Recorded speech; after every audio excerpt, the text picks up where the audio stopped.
Les Incas ne possèdent en effet que peu d'armes capables d'infliger les perforations que Melissa Murphy a constatées sur Mochito. Leurs armes de guerre les plus meurtrières sont des massues de pierre, des lances et des frondes. Ce type d'armement est alors obsolète en Europe depuis plus de 2000 ans.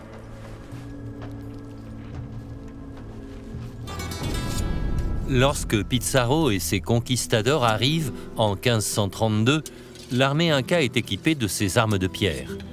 Elle se retrouve face à la technologie militaire européenne la plus moderne de son temps. 40 ans seulement se sont écoulés depuis que Christophe Colomb a découvert le Nouveau Monde et l'a revendiqué au nom de l'Espagne. Pour Guillermo Koch et son équipe, les étranges blessures au sommet du crâne de Mochito pourraient avoir été infligées par un cavalier. Ce cimetière abrite-t-il des victimes des conquistadors de Pizarro? Il s'agirait des premières jamais découvertes.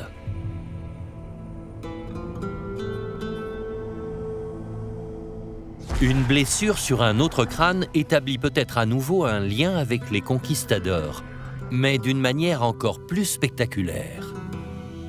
Celle-ci présente une anomalie étonnante. C'est cette grande lésion circulaire sur le pariétal gauche. Elle pourrait avoir été provoquée par une arme à feu. On a l'impression que le projectile, en ressortant par le visage, dans cette partie-là, l'a complètement pulvérisé.